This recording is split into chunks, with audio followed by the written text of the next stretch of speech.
አዎ ትንሽ ደካም ብሎ ነበረ። ግን ያወራኝ ነበር ቢደክምም ብዙ በቃ እንደዚህ አይመስልም ነው። ይቅርታ። አይዞኝ አይዞኝ አይዞኝ። ልጁስ እንደው ስንት አመቷ ነው? ባለትዳርና የልጅ አባት ነው? እንደ ሴት ልጅ አለችው። ስንት አመቷ ነው? ትንሽ ነች። አሁን ሁለተኛ ክፍል ነች። እውነትህን ነው? 9 አመቷ ነው። ሁለተኛ ክፍል ነች። አሁን ትንሽ በቃ እሷ ነች ትንሽ ተረበሸችው።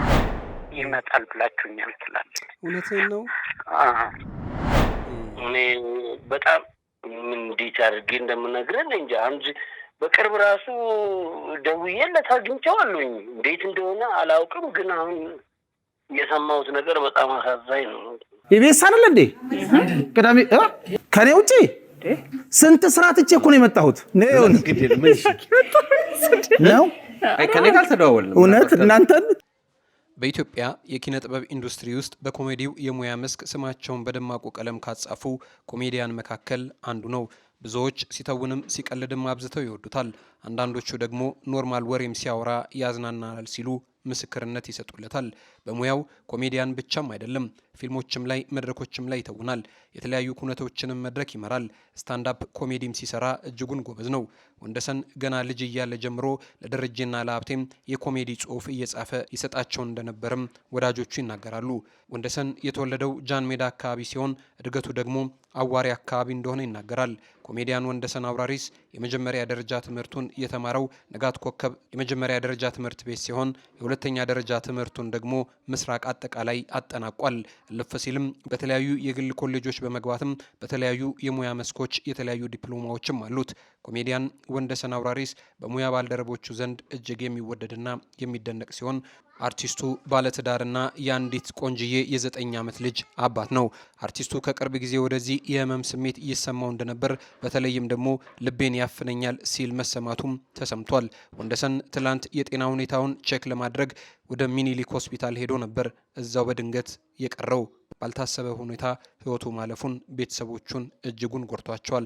በተለይ ደግሞ ይመጣል ተብላ ስትጠብቀው የነበረችው የ9 ዓመቱ ልጁ እጅጉን ልቧ ተሰብሯል።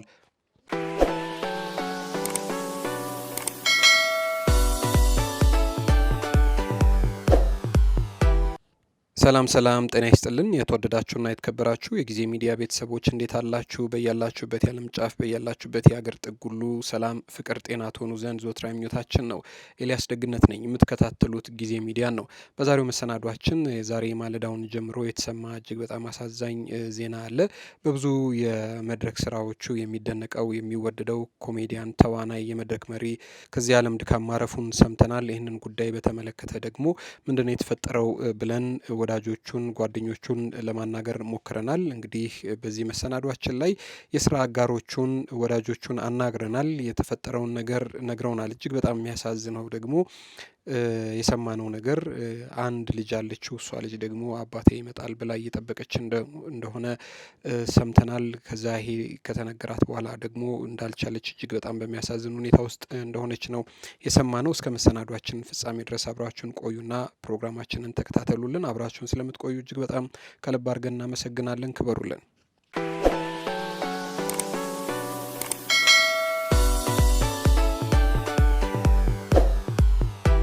ሄሎ ሄሎ፣ ጤና ይስጥልኝ። አብሮ ይስጥልኝ። እንዴት ዋልክ? እንዴት አለህ ወዳጄ? እግዚአብሔር ይመስገን አለ። እግዚአብሔር ይመስገን። እስኪ እንተዋወቅ እባክህን። ሻኪሉ ማሙ እባላለሁ። ምንድን ነው የሰማነው ዛሬ ማለዳውን? በጣም የሚያስደነግጥ ነገር ነው። እውነት ነው ወይ? አዎ እውነት ነው። እዛ እኛም አሁን ሚኒሊክ ነው ያለ ነው፣ እየጠበቀን ነው። ወንደሰን አርፏል። ምንድን ነው የተከሰተበት? ምንድን ነው የገጠመው ነገር? አዎ ስኳር ነበረ ቼክአፕ ሊያደርግ ሄደው እና ያችን ነበረ ትንሽ እንደ ህመም ነገር ሆኖበት እዛው ነበረ እንትን ያለው። እንደ ድንገት ያው ብዙም ሳይታመም ብዙም ሳይል ነው ህይወቱ ያለፈው። በራሱ በእግሩ ቼክአፕ ሊያደርግ ነበር የሄደው? አዎ እንደዛ ነበረ የሄደው። አሁን እስኪዚህ ምርመራው ደግሞ እስኪደረግ እኛም እየጠበቀን ነው። ሚኒሊክ በር ላይ እስካሁን ድረስ አልወጣንም። ከእነሱ ምንም አይነት ኢንፎርሜሽን ስላልሰማን እየጠበቀን ነው ያለን። መቼ ነው ህይወቱ ያለፈው? ዛሬ ማለዳ ነው ትላንትና ነው? ዛሬ ነው። ዛሬ ነው ተነስቶ ሄደው? ሌሊት ላይ ነው። ዛሬ ሌሊት ላይ ነው ያረፈው። እንጂ ትላንትና ነበር እሱ የሄደው ለቼክአፕ ለማድረግ። ትላንት ሳይሆን ያው እንግዲህ እኛም እኔም ደንግጬ ነበር። አሁን ተደውሎልኝ የመጣሁት ወደዚህ ምንም አልተረጋጋውም። ምንም የጠየቁትም እንትን የለም። ብቻ ማረፉን አውቄ ነው የመጣሁት እኔ። እስኪ ያለውን ነገር ደግሞ እንትን እያልኩኝ እነግርሃለሁ እንጂ ከዚህ በፊት ረጅም ጊዜ ቆየ ስኳር ነበረበት? አይደለም እንደዛ አይደለም። ቼክ ነው ሊያደርግ እንትን ያለው። እስኪ አሁን ይኸው በሩ ተከፍቷል። አንዴ ይቅርታ ገብቼ ቼክ አድርጌ ልውጣ። ይቅርታ በጣም እሺ ወንድም እሺ።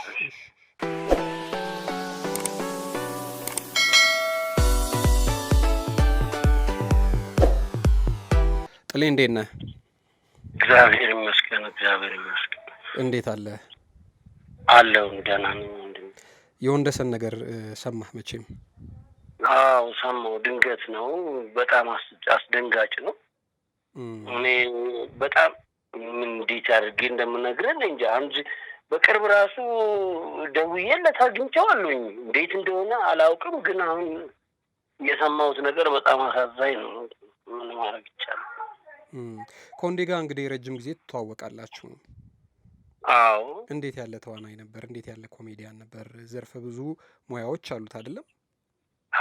ወንደሰን አውራሪስ በጣም ጎበዝ ልጅ ነው።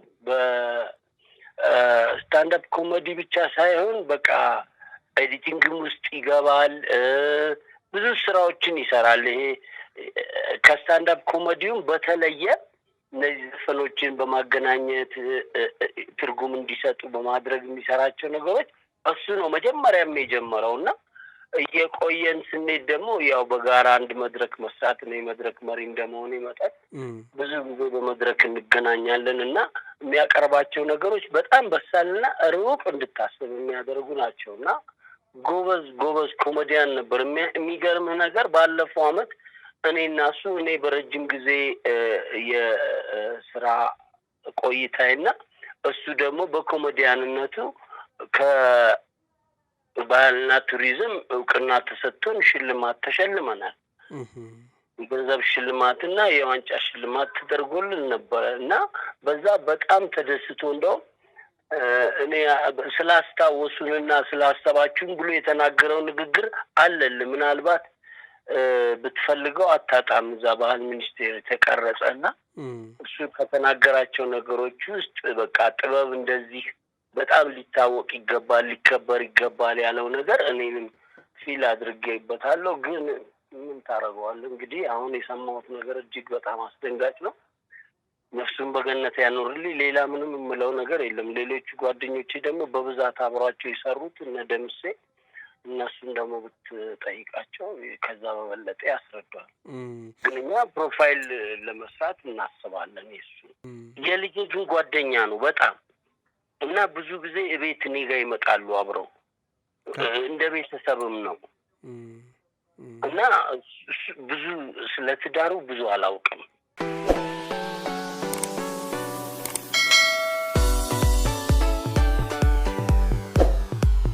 ፍልፍሉ እንዴት ነህ? አለሁ እግዚአብሔር ይመስገን። እጅግ በጣም ነው ያዘንነው ዛሬ ማለዳውን የሰማነው ነገር። ምንድን ነው የተፈጠረው ነገር እባክህን?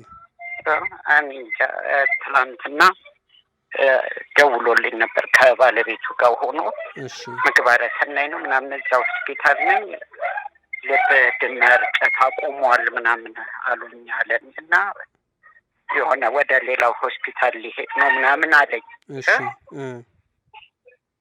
ከዛ እሺ አልኩትና እኔም ትንሽ ባለቤቴን ስላመማት በዛ እሷ ጋር ነበርኩኝ እና ጠዋት ሲደወል ሳነሳ ካስዬ የማዘጋጃ ቤቱ ደውሎልኝ እንደዚህ አርፏል ምናምን ብሎ ነገረኝ። ካሳሁን ገበየሁ እሱ እዛ ነው ሚኒሊክ ነው ያረፈው አሉኝ። ሊነጋጋ ሲል ትናንትና ቼክ ሊያደርግ ሄዶ ነው። አዎ ትንሽ ደካም ብሎ ነበረ፣ ግን ያወራኝ ነበር ቢደክምም ብዙ በቃ እንደዚህ አይመስልም ነበር። ምንድን ነው ኬዙ? ስኳር ነበረበት? የልብ ምት ችግር ነበረበት? አይ በፊት ዝም ብሎ ልቤን አፈናኝ ምናምን ይል ነበር። እንግዲህ ረጅም ጊዜ ነው አይደል አብራችሁ የሰራችሁት? ምን ያህል ጊዜ ይሆናል እንደው? ኧረ በጣም ወንዴ እንዴት አይነት ሰው ነበር? እባክህ አይዞኝ። በቃ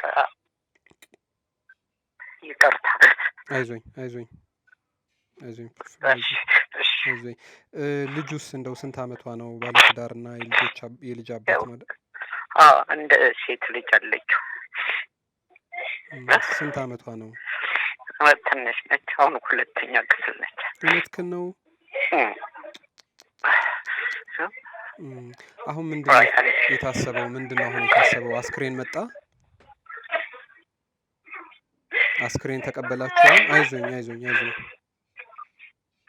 ሄሎ፣ አስክሬን ተቀበላችሁ? አሁን ምንድነው አሁን ቀጣይ የታሰበው?